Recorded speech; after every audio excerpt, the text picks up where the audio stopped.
Assalamualaikum warahmatullahi wabarakatuh. Perkenalkan, nama saya Noviana Nur Saleha.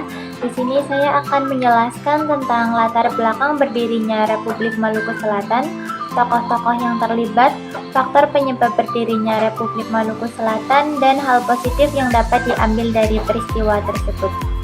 Latar belakang berdirinya Republik Maluku Selatan atau yang biasa disingkat dengan RMS.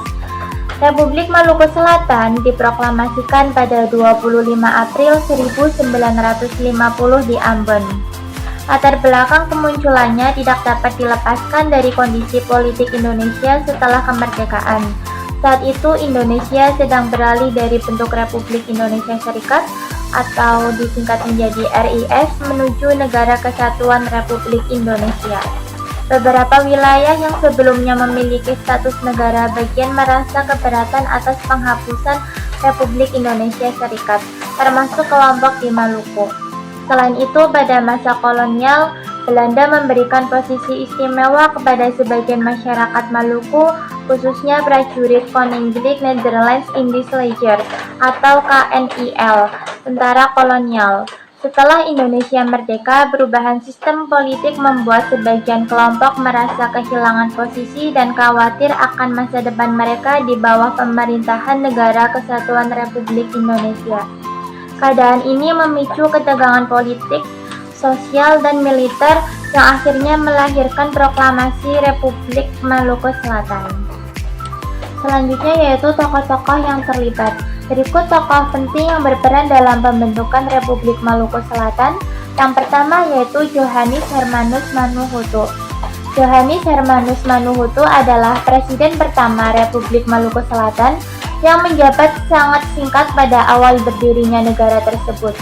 Ia merupakan seorang pejabat dalam pemerintahan Negara Indonesia Timur atau NIT dan menjadi tokoh yang membacakan serta menandatangani proklamasi Republik Maluku Selatan pada 25 April 1950 di Ambon. Manuhutu memegang jabatan Presiden Republik Maluku Selatan hanya selama 2 hari sebelum kepemimpinan diserahkan kepada CRS Saumokil setelah pengurus Republik Maluku Selatan melemah akibat operasi militer Indonesia. Manuhutu menyerahkan diri dan kemudian hidup sebagai warga sipil tanpa lagi terlibat dalam gerakan separatis tersebut. Yang kedua yaitu tokoh Albert Wairisal. Albert Wairisal adalah wakil presiden pertama Republik Maluku Selatan yang mendampingi Johannes Hermanus Manuhutu dalam memproklamasikan berdirinya negara tersebut. Ia turut menandatangani naskah proklamasi Republik Maluku Selatan dan berperan dalam pembentukan struktur pemerintahan awal Republik Maluku Selatan. Ketika pasukan Indonesia melakukan operasi untuk memulihkan keamanan dan keutuhan Negara Kesatuan Republik Indonesia, Wairisal akhirnya menyerahkan diri bersama beberapa tokoh lainnya. Setelah itu, ia tidak lagi terlibat aktif dalam gerakan Republik Maluku Selatan maupun perlawanan bersenjata. Yang ketiga yaitu tokoh Dr. Ernest Christian Robert Stephen Saumokil. Christian Robert Stephen Saumokil adalah tokoh paling menonjol dalam sejarah Republik Maluku Selatan dan merupakan presiden kedua setelah Manuhutu. Sebelumnya ia menjabat sebagai Menteri Kehakiman Negara Indonesia Timur (NIT) dan dikenal sebagai sosok yang berideologi kuat tentang keberlanjutan sistem federal. Setelah Republik Maluku Selatan diproklamasikan, Saumokil diangkat menjadi Perdana Menteri, kemudian menjadi Presiden Republik Maluku Selatan pada 27 April 1950. Ia memimpin perlawanan Republik Maluku Selatan melalui gerilya di Pulau Seram selama bertahun-tahun. Pada tahun 1962, Saumokil ditangkap oleh pasukan Indonesia, diadili dan diakhiri dieksekusi pada 12 Maret 1966 setelah dinyatakan bersalah dalam kasus pemberontakan. Tokoh yang keempat yaitu Johan Manusama. Johan Manusama adalah Presiden Republik Maluku Selatan di pengasingan yang berperan besar setelah kepemimpinan Saumokil berakhir. Ia bukan bagian dari proklamasi Republik Maluku Selatan di Ambon, tetapi melanjutkan perjuangan Republik Maluku Selatan dari Belanda setelah banyak pengikut Republik Maluku Selatan bermigrasi ke sana. Setelah Soemokil dieksekusi, komunitas Republik Maluku Selatan di Belanda mengangkat Manu Sama sebagai Presiden Republik Maluku Selatan di pengasingan pada tahun 1966. Ia memimpin gerakan Republik Maluku Selatan di luar negeri selama puluhan tahun, fokus pada diplomasi dan advokasi internasional hingga masa jabatannya berakhir pada tahun 1993. Yang kelima yaitu Tentara Koninklijke Nederlands Indisch Leger. Asal Maluku merupakan kelompok penting yang memberikan dukungan militer bagi Republik Maluku Selatan. Meskipun tidak dipimpin oleh satu tokoh tunggal, mereka adalah prajurit yang sebelumnya mengabdi di angkatan bersenjata kolonial Belanda dan memperoleh posisi serta kedekatan khusus dengan pemerintah kolonial. Setelah Belanda membubarkan KNIL dan menyerahkan kedaulatan kepada Indonesia, banyak di antara mereka merasa tidak pasti dengan masa depan mereka dalam struktur TNI.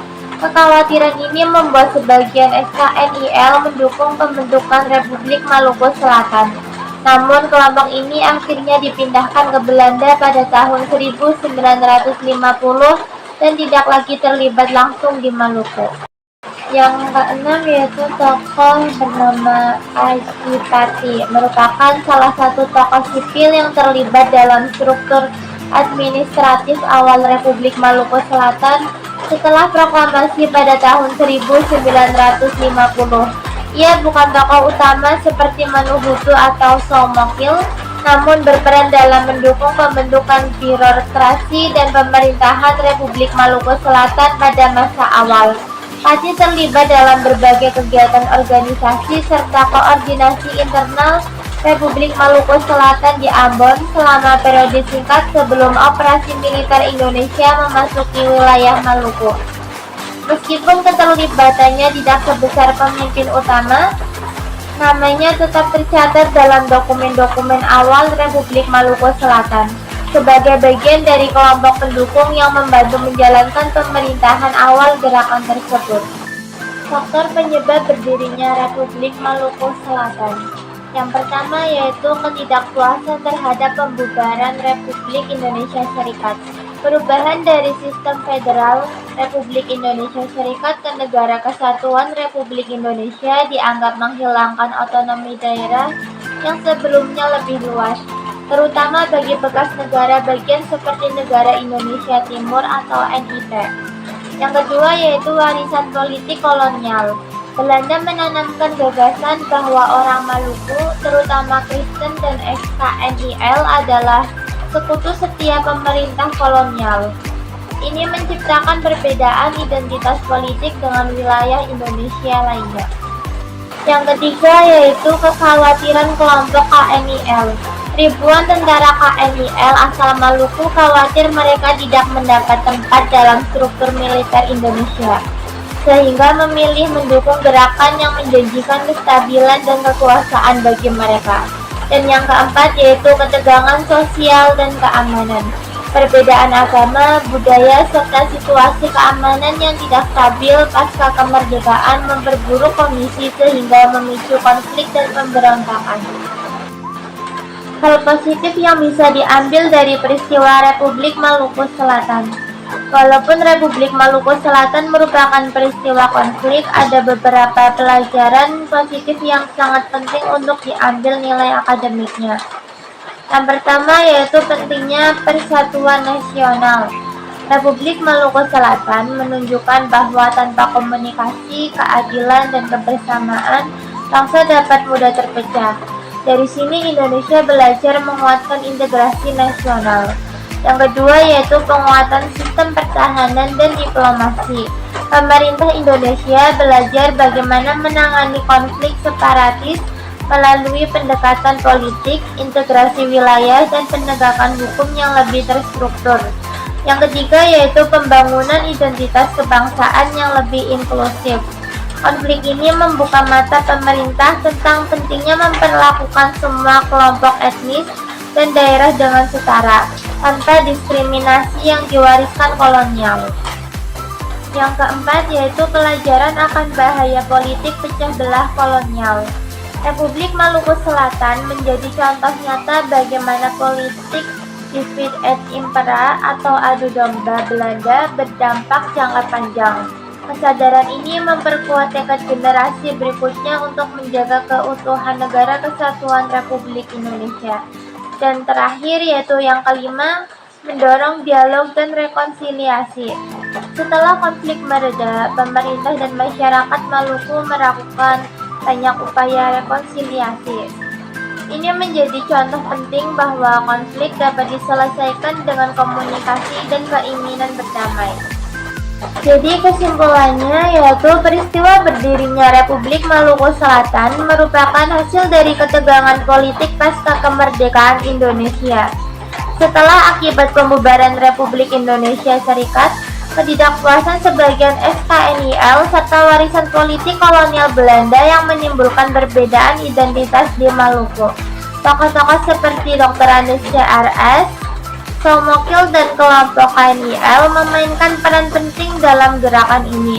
Walaupun Republik Maluku Selatan menjadi konflik separatis yang mengguncang Indonesia saat itu, peristiwa tersebut memberikan pelajaran berharga tentang pentingnya menjaga persatuan nasional, memperkuat diplomasi serta pertahanan, dan membangun identitas kebangsaan yang adil dan inklusif bagi seluruh daerah.